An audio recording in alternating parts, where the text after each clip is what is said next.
Bienvenidos a Guarida Espeluznante. Dale like y suscríbete para no perderte nuevas historias de terror. Apaga las luces y prepárate para el miedo. En un pequeño pueblo de Oaxaca, México, la familia Mendoza vivía en una antigua casona colonial rodeada de campos de maíz y montañas cercanas. La casa había pertenecido a la familia durante generaciones, y sus paredes de adobe y madera mostraban grietas que parecían susurrar secretos del pasado. El padre, Alejandro Mendoza, era un hombre robusto y taciturno, con una mirada intensa que parecía escudriñar cada rincón del hogar. Su esposa, Mariana, mantenía una serenidad superficial, pero sus ojos reflejaban una inquietud constante. Tenían 3 hijos: Valeria, de 14 años, Diego, de 10, y Sofía, de 6. Desde que la familia regresó al pueblo, comenzaron a percibir cosas extrañas. Luces que se movían por la noche, susurros que parecían hablar en un idioma antiguo y el sonido de pasos que no podían atribuirse a nadie. Al principio, lo ignoraron, atribuyendo los ruidos al viento que recorría los pasillos o a la madera vieja que crujía, pero pronto se hizo evidente que había algo más. Valeria fue la primera en notar que las sombras no se comportaban como deberían. Formas alargadas se deslizaban por los muros, a veces deteniéndose justo al borde de su visión. Diego escuchaba voces provenientes del patio, murmurando su nombre, invitándolo a acercarse a lugares que los padres nunca le habían permitido explorar. Sofía, la más pequeña, a veces señalaba rincones vacíos y reía como si alguien invisible le hablara. Una tarde, Alejandro salió a revisar el campo de maíz cercano y al regresar, encontró la puerta principal entreabierta. Nadie había entrado ni salido, y sin embargo, un rastro de hojas y tierra removida conducía hacia la cocina. Mariana comenzó a sentir que la casa estaba viva, observando y esperando. Cada vez que la familia se reunía para cenar, un frío inexplicable recorría las paredes y un murmullo apenas audible parecía recorrer los pasillos, acercándose más a ellos con cada noche que pasaba. El primer encuentro más claro ocurrió cuando Valeria decidió subir al desván en busca de un viejo baúl familiar. Allí, entre polvo y telarañas, vio una figura oscura, alta y delgada, con ojos brillantes que parecían reflejar la luz tenue de la ventana. Al girarse para gritar, la figura desapareció, dejando un frío intenso y un silencio que parecía aplastante. Desde esa noche, la atmósfera dentro de la casa cambió. Los ruidos eran más frecuentes, las sombras más definidas, y los niños comenzaron a hablar con algo invisible, como si comprendieran un lenguaje que sus padres no podían descifrar. Mariana y Alejandro sentían que algo antiguo y desconocido había despertado en la casa, algo que los observaba, los estudiaba y quizá los elegía. Las semanas siguientes fueron un descenso gradual hacia la inquietud constante. La familia Mendoza intentaba mantener la rutina. Mariana cocinaba y ordenaba la casa. Alejandro trabajaba en los campos cercanos y los niños asistían a la escuela local. Sin embargo, cada rincón de la casona parecía tener vida propia, respirando y observando con atención, aguardando cada movimiento de la familia. Valeria empezó a experimentar sueños extraños. Cada noche se encontraba caminando por los pasillos de la casa, pero estos se transformaban en corredores interminables, con paredes que parecían moverse y susurrar su nombre. En sus sueños veía sombras alargadas con ojos brillantes que no parpadeaban y que la seguían sin emitir sonido, pero con una presencia que la llenaba de miedo y fascinación al mismo tiempo. Diego, por su parte, comenzó a escuchar voces cerca del pozo del patio. Al principio eran leves, como un murmullo que se confundía con el viento, pero poco a poco los susurros adquirieron palabras claras, su nombre repetido, invitaciones a acercarse a la bruma que cubría los campos de maíz, promesas de secretos que sólo él podría conocer. Mariana lo encontró varias veces al amanecer frente al pozo, sus manos extendidas hacia el vacío, murmurando cosas que la madre no entendía y que lo hacían temblar de miedo y excitación a la vez. Sofía, la más pequeña, comenzó a reír y hablar sola en el patio, señalando rincones vacíos donde nada podía estar. A veces decía, «Ellos quieren jugar». «¿Quién, mi amor?», preguntaba Mariana, tratando de mantener la calma. «Los que viven en la casa, los que me miran», respondía Sofía con voz clara, mientras corría hacia la bruma que se formaba cerca del pozo. Alejandro empezó a notar cambios sutiles pero alarmantes en la estructura de la casa. Las puertas se cerraban solas, los muebles se movían ligeramente, formando patrones que recordaban símbolos antiguos. La madera de las paredes crujía de manera que no coincidía con la temperatura ni con el viento, y un olor húmedo y metálico comenzaba a impregnar cada habitación, sobre todo cerca del desván y del pozo. Una tarde, mientras revisaba los graneros y los alrededores de la casa, Alejandro encontró piedras alineadas en el patio, formando un patrón extraño y repetitivo. No recordaba haberlas colocado ni haber visto a los niños hacerlo. Mariana, al observarlo, sintió un escalofrío recorrer su espalda. Los símbolos parecían formar una especie de mapa, conectando la casa con los campos de maíz, el pozo y la montaña cercana. Durante una noche de tormenta, los susurros se intensificaron. Valeria se despertó de golpe, señalando la pared frente a su cama. Sombras alargadas se movían lentamente, proyectando formas humanoides que parecían observarla con atención. Diego estaba parado junto al pozo, murmurando palabras que Mariana no entendía, mientras la bruma del exterior parecía filtrarse por las rendijas de la casa, cubriendo el suelo con un velo húmedo y frío. Alejandro decidió actuar. Colocó cadenas en las puertas y bloqueó las ventanas, tratando de mantener a los niños alejados de los lugares donde sentían la presencia más fuerte. Sin embargo, al día siguiente, las cadenas estaban rotas, las ventanas entreabiertas y las piedras del patio reorganizadas, formando nuevamente los patrones que parecían guiados por una inteligencia desconocida. Los niños comenzaron a hablar entre ellos en un idioma que no era humano. Mariana y Alejandro podían entender solo fragmentos, palabras sueltas que sugerían instrucciones o advertencias. Valeria dibujaba símbolos en las paredes y en el suelo que brillaban débilmente en la oscuridad. Diego seguía la bruma por el patio, y Sofía reía y señalaba figuras que nadie más veía. La casa parecía entrenar a los niños, comunicarte con ellos y preparar algo que la familia no podía comprender ni detener.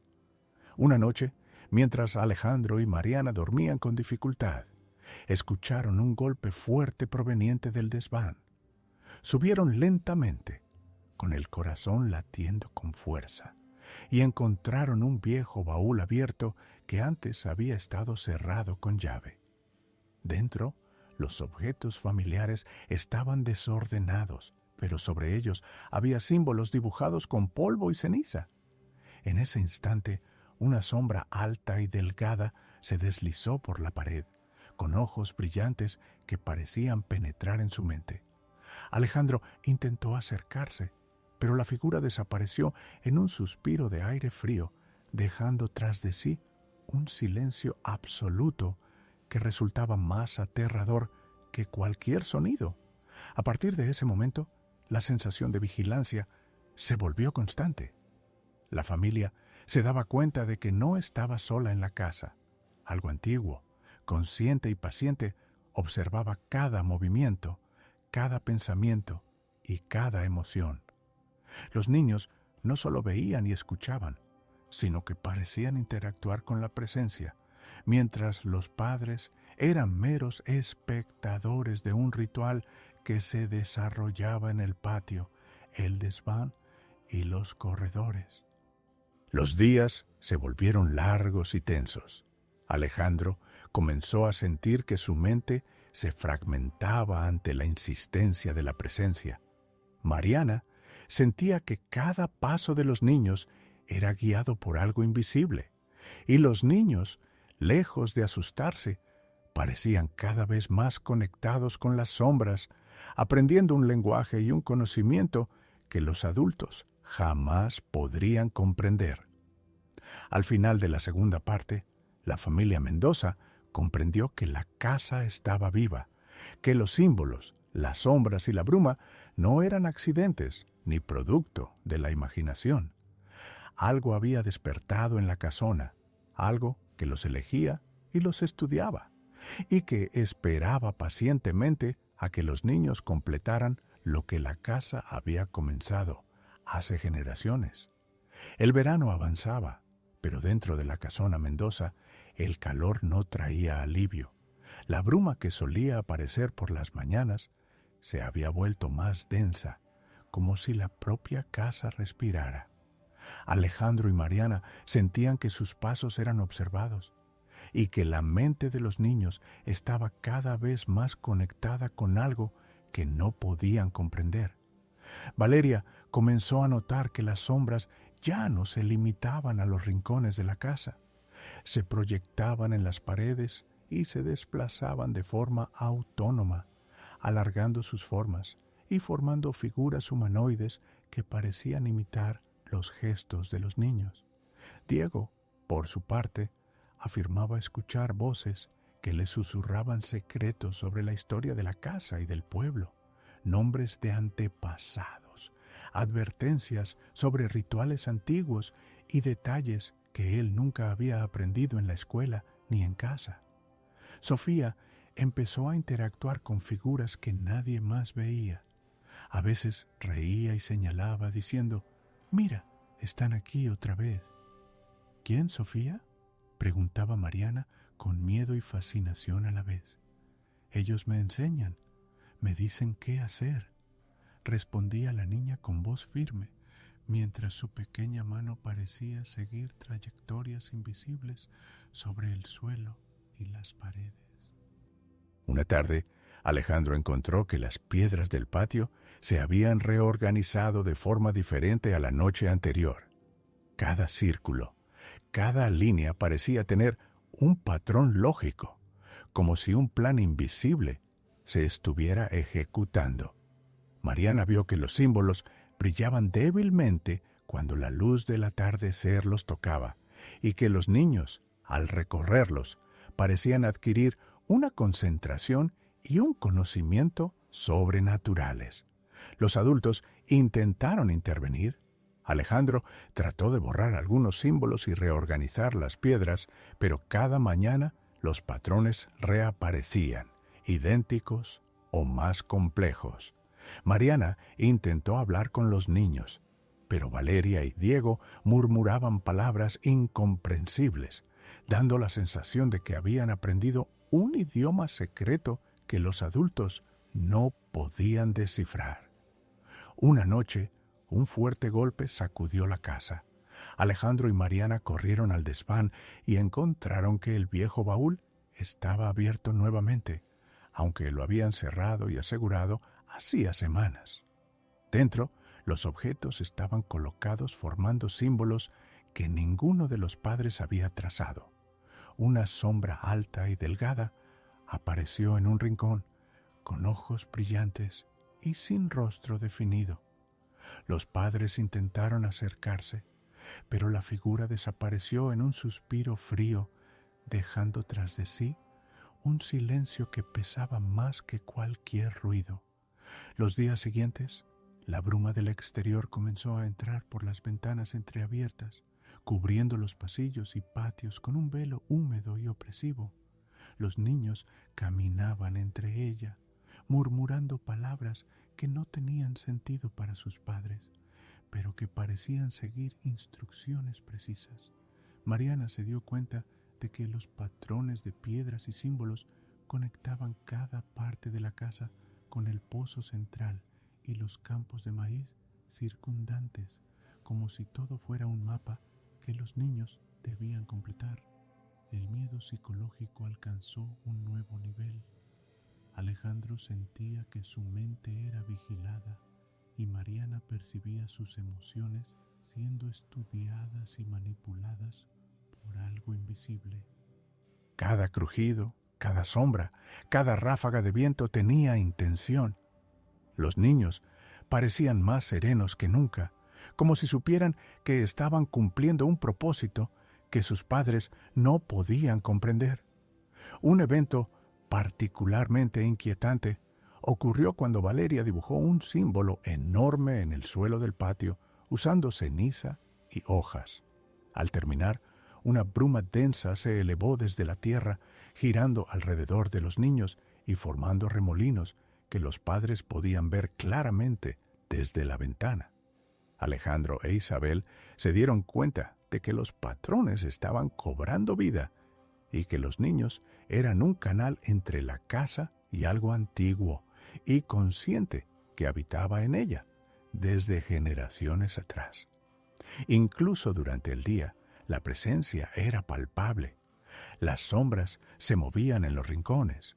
Los susurros continuaban aunque no hubiera viento, y los objetos pequeños, como piedras y hojas, cambiaban de lugar, sin explicación. Mariana comprendió que lo que ocurría no era simplemente una coincidencia ni producto de la imaginación. Algo esperaba, observaba y guiaba a los niños con un objetivo que los adultos no podían detener. El fin de la tercera parte dejó a la familia Mendoza en un estado de tensión absoluta. Los niños estaban más conectados con la presencia que nunca. Los patrones de símbolos y piedras se volvían cada vez más complejos y la casa parecía tener vida propia, moviéndose y respirando a su alrededor. Alejandro y Mariana entendieron que la casa no los dejaría ir fácilmente y que cualquier intento de resistencia era inútil ante la inteligencia y paciencia de la fuerza que habitaba en la casona. El calor del verano se combinaba con la sensación de opresión que cada miembro de la familia Mendoza sentía dentro de la casona. Mariana ya no podía ignorar los patrones que los niños trazaban en el patio. Cada piedra colocada, cada línea de ceniza, parecía seguir un diseño más grande, una especie de mapa invisible que conectaba la casa, el pozo y los campos de maíz circundantes. La bruma comenzaba a filtrarse incluso en las habitaciones durante el día, arrastrando consigo un olor húmedo y metálico que erizaba la piel. Valeria y Diego habían cambiado. Sus ojos brillaban con una intensidad que los padres no podían comprender. A veces, cuando los miraban, sentían que los niños podían ver directamente dentro de su mente. Mariana observó cómo ambos, de manera casi ritual, recorrían el patio siguiendo trayectorias invisibles, murmurando palabras incomprensibles que parecían alterar la bruma, haciéndola girar y formar remolinos a su alrededor. Sofía, la menor, se reía mientras caminaba entre la niebla, saludando a figuras que nadie más podía ver. Alejandro intentó imponer orden, cerró puertas con llaves, bloqueó ventanas y trató de interrumpir los rituales de los niños. Sin embargo, cada mañana encontraba las barreras destruidas o abiertas, las piedras del patio reorganizadas en nuevos patrones y símbolos que nadie de la familia había dibujado. La casa misma parecía resistirse, como si tuviera voluntad propia, observando cada acción y anticipando cualquier intento de control. Una tarde, Mariana subió al desván para inspeccionar el viejo baúl familiar. Al abrirlo, encontró objetos dispersos formando símbolos que parecían conectarse con los patrones del patio. Fue entonces cuando vio, reflejada en el polvo del suelo, la sombra alta y delgada de una figura con ojos brillantes, que se deslizaba entre los muebles sin emitir sonido. Mariana sintió un frío intenso recorrer su espalda y un susurro incomprensible llenó la habitación como si la casa le hablara directamente. Esa noche, la tormenta llegó de repente, con truenos que sacudían las paredes y ráfagas de viento que entraban por las ventanas abiertas a pesar de los cierres. Los niños no mostraron miedo. Valeria y Diego caminaban por el patio murmurando palabras que Mariana no entendía, mientras Sofía señalaba figuras invisibles que danzaban entre la bruma. Alejandro intentó acercarse para detenerlos, pero una fuerza invisible lo empujó hacia atrás y sintió como si sus pensamientos fueran leídos y anticipados por algo inteligente y antiguo.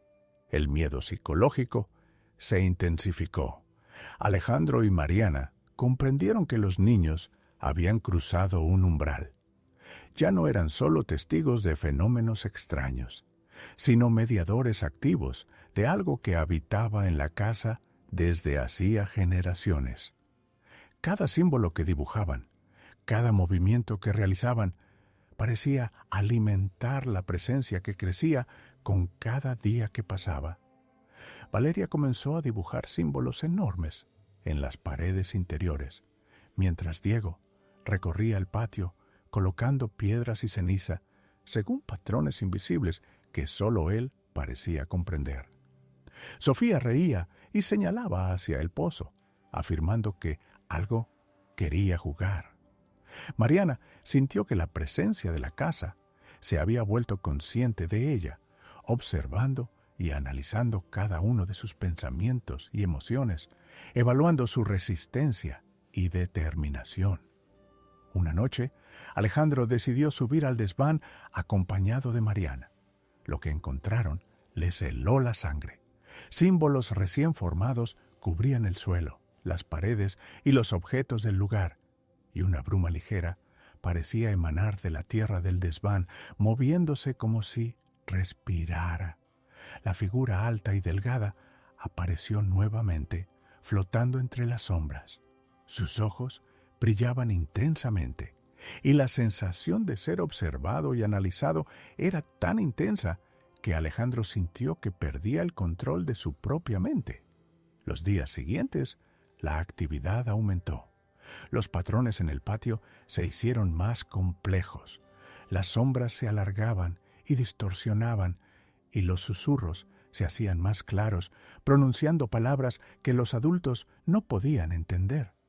Los niños parecían seguir instrucciones precisas, pero invisibles, y cada noche los ritos y movimientos se repetían, como si la casa los estuviera entrenando para algo que solo la presencia comprendía.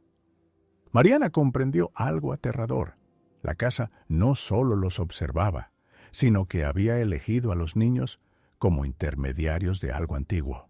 Alejandro intentó resistir, buscar explicaciones lógicas o racionales, pero cada intento era inútil.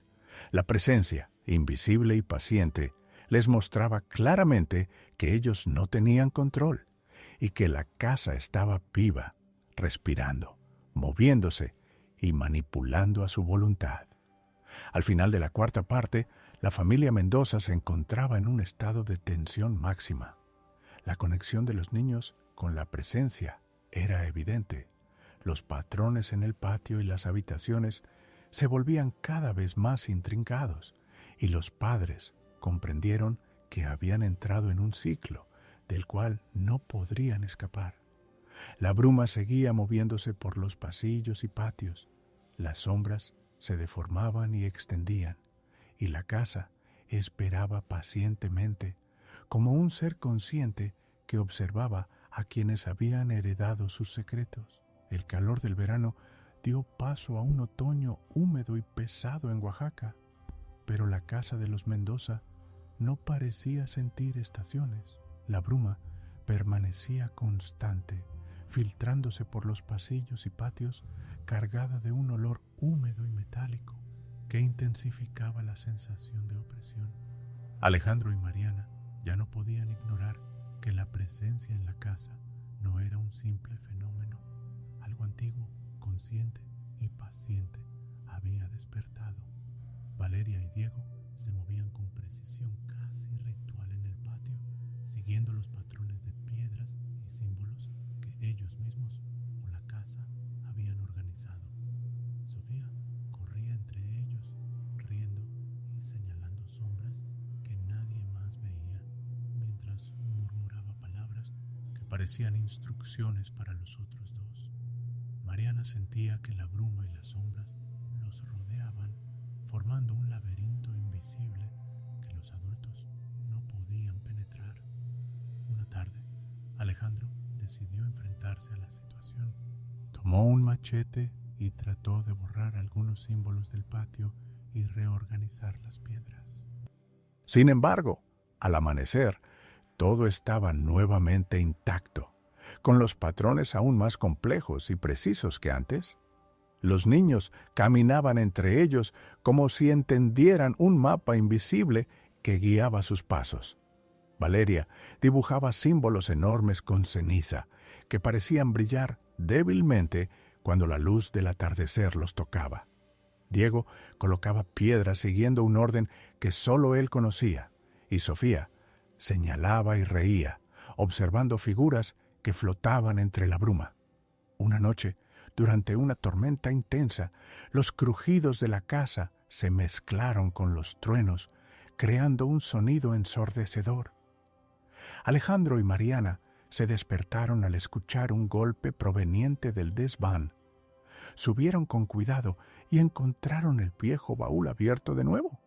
Dentro, los objetos estaban alineados, formando símbolos que ninguno de los adultos había trazado.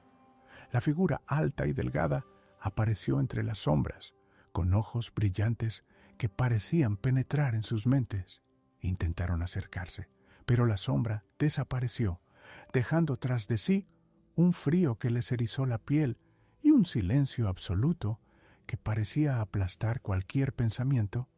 La influencia de la casa sobre los niños se volvió más evidente.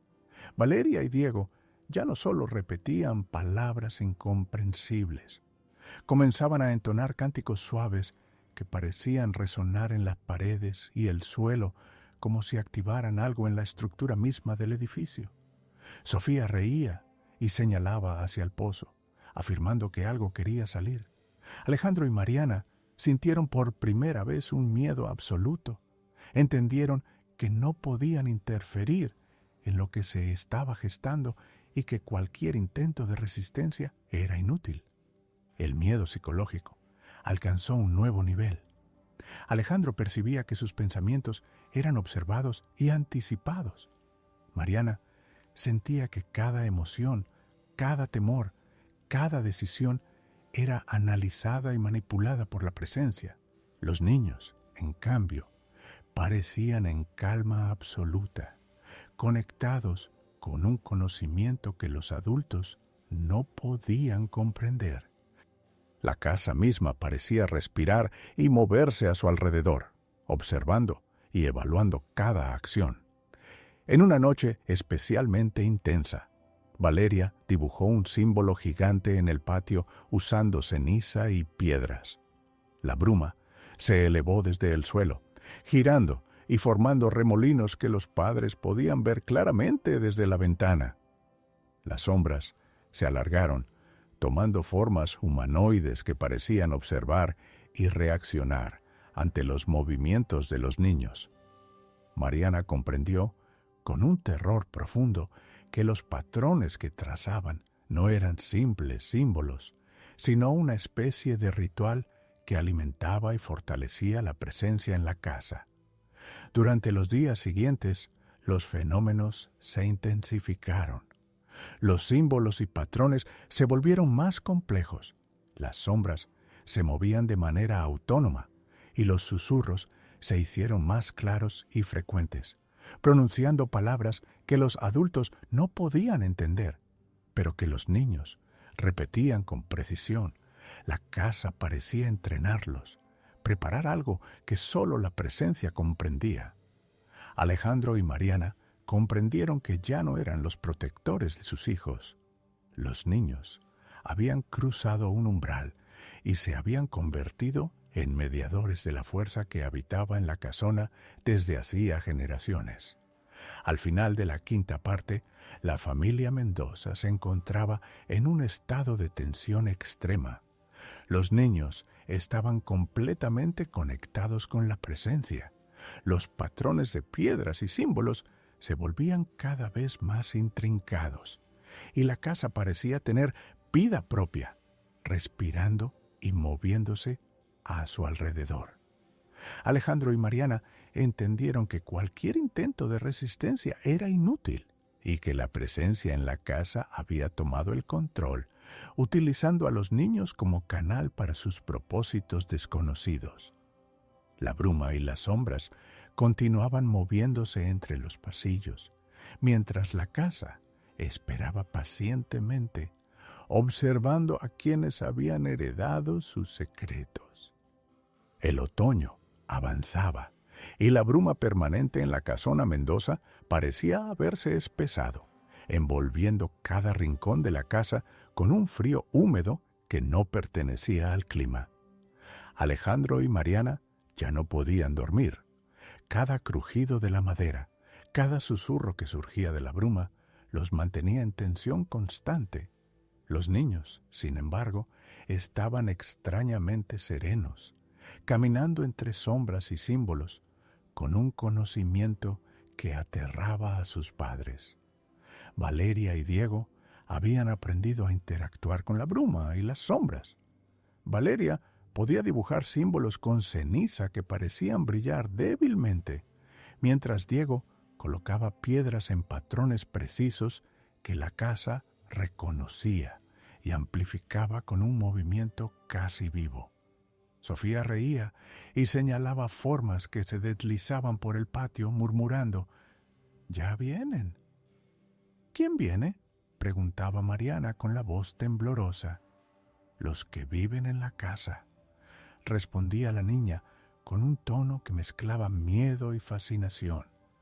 Una noche de tormenta, los susurros se hicieron ensordecedores. Alejandro y Mariana subieron al desván y encontraron que el viejo baúl estaba abierto de nuevo.